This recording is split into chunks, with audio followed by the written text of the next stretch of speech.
Ya, terima kasih pemirsa. Anda masih menyaksikan Berita Petang bersama saya Muhammad Andriansa. Pemirsa, cuaca ekstrim yang terjadi beberapa hari terakhir mengakibatkan banjir di sejumlah wilayah Jabodetabek, salah satunya Bekasi. Tingginya intensitas curah hujan mengakibatkan aliran Kali Bekasi yang merupakan titik temu aliran Sungai Cikeas Cilengsi tidak kuat menahan tingginya volume air. Sehingga tanggul yang berada di kompleks perumahan Pondok Gede Permai jebol. Akibat luapan ini, ribuan rumah yang berada di bantaran Kali Bekasi terendam banjir. Bahkan di beberapa titik ketinggian air mencapai lebih dari 2 meter. Untuk mengetahui apa sebenarnya penyebab banjir di Bekasi, kita akan membahasnya bersama Ketua Komunitas Peduli Sungai Cikeas Cilengsi bersama Kang Puarman. Selamat sore, Kang Puarman. Ya, selamat sore Kang Andri. Baik Kang, banjir di Bekasi akibat luapan Kali Bekasi yang merupakan titik pertemuan Sungai Cikeas Cilengsi bukan kali pertama terjadi. Dari pengamatan Anda, sebenarnya penyebab terjadi banjir di Bekasi ini, terutama wilayah di aliri Sungai Cikeas, Cilengsi, dan Kali Bekasi seperti apa Kang tanggapannya? Siap. Jadi gini Kang Andri, Kali Bekasi itu adalah hasil penggabungan dari Sungai Cilengsi dan Sungai Cikeas ya. Sungai Cikeas. Jadi Sungai Cilengsi hulunya ada di Babakan Madang Sentul, Sungai Cikeas hulunya ada di Bukit Tangi atau di Gunung Gelis. Nah, ketemu di perumahan Pondok Gede Permai. Setelah ketemu di perumahan Pondok Gede Permai, berubah namanya jadi Kali Bekasi.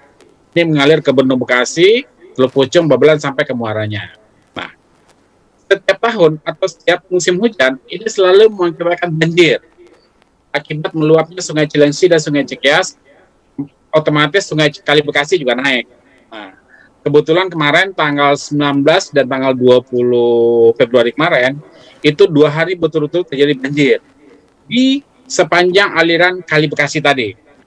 Penyebabnya ada 2. Yang pertama adalah luapan sungai, yang kedua tingginya intensitas hujan di Kali Bekasi atau di sekitar Jabodetabek pada saat itu. Nah, terkait dengan Pondok Gede Permai yang dikatakan tadi, disebutkan, itu sebetulnya bukan jebol pada saat 1920 ketika banjir, tapi 3 hari sebelumnya sudah jebol. Jadi 3 hari sebelumnya sudah amblas sepanjang 60 meter, belum sempat dirapiin, belum sempat dibenerin, udah keburu banjir tanggal 19 dan tanggal 20. Makanya kemarin itu di Pondok Gede Permai cukup parah, airnya betul lebih kurang sekitar 2 meter. Nah, kemudian banjir juga terjadi di sepanjang aliran itu, di perumahan kayak Kemangi Fitraha, Pondok Mitra Sari, dan segala macam, sampai ke Babelan ke lautnya. Itu kan kayak gitu kan, Dek. Banjir di wilayah Bekasi ini diperparah dengan adanya tanggul di Pondok Gede Permai yang jebol karena tidak kuat menahan volume air yang terus meninggi. Tapi terkadang tanpa guyuran hujan pun wilayah Bekasi sering terendam banjir, Kang. Menurut Anda, apa sebenarnya yang mesti diperhatikan pemerintah dalam penanganan banjir di Bekasi ini? Ya.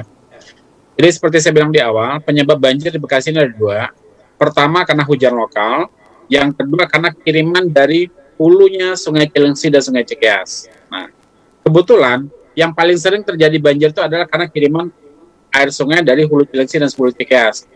Permasalahannya adalah setelah air itu ketemu di menjadi Sungai Cilengsi dan Sungai Cikeas ketemu di Kali Bekasinya itu sempit. Jadi Kali Bekasi itu banyak titik-titik yang terjadi penyempitan dan juga pendangkalan. Itulah mengakibatkan sungai itu sering meluap. Jadi Kali Bekasi sudah nggak mampu lagi menampung debit air dari kiriman Sungai Cilengsi dan Sungai Cikeas. Itulah selama ini yang mengakibatkan banjir Bekasi. Makanya sekarang pemerintah fokus kepada normalisasi Kali Bekasi. Apa itu normalisasi? Sungainya dilebarin, sungainya dikeruk, dan juga dibikin tanggul permanen di kiri kanan sungai. Itu sekarang yang dilakukan, Kang, untuk di Kota Bekasi. Ya, sejauh ini hal apa yang telah dilakukan oleh KP2C untuk mengantisipasi terjadinya banjir, Kang? Mungkin boleh diceritakan. Ya, jadi KP2C pertama adalah saat ini KP2C beranggota 19.300 orang. Ya, semua anggota KP2C adalah warga-warga yang bermukim di sepanjang aliran Sungai Cilengsi, Sungai Cikeas, dan Kali Bekasi, dan semuanya korban banjir. Nah, KP2C lebih kepada peringatan dini banjir. Jadi kami itu menempatkan petugas-petugas di hulu-hulu sungai dan juga taruh CCTV di hulu-hulu sungai. Itulah yang kami informasikan kepada masyarakat. Supaya apa? Supaya 6 jam sebelum banjir masyarakat sudah bersiap. supaya 6 jam sebelum aja masyarakat sudah bisa melakukan evakuasi mandiri. Nah, kemudian dilakukan KP2C juga adalah dengan adanya komunikasi atau informasi yang dapat dari hulu-hulu sungai, KP2C bisa berkomunikasi dengan baik dengan petugas di Bendung Bekasi.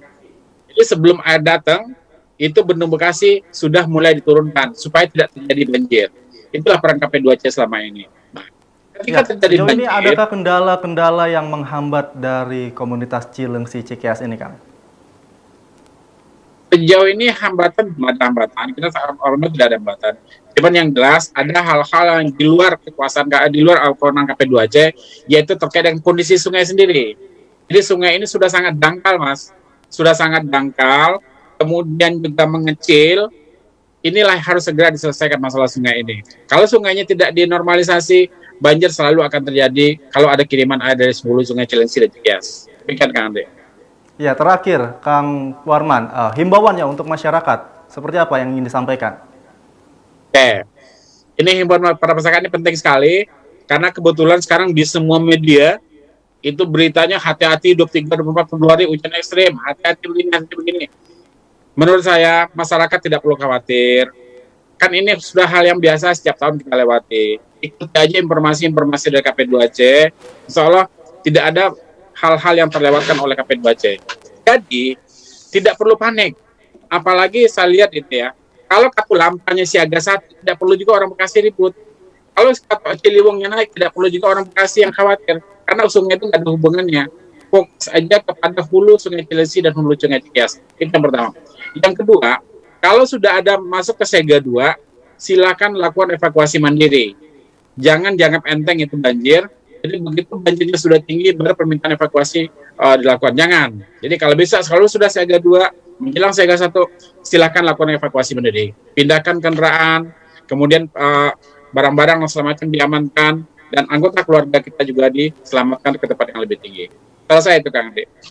Ya, baik, terima kasih Kang Warman tentunya atas kesempatan waktunya di sore hari ini telah bergabung bersama kami di Berita Petang. Sehat selalu, Kang. Amin. Siap.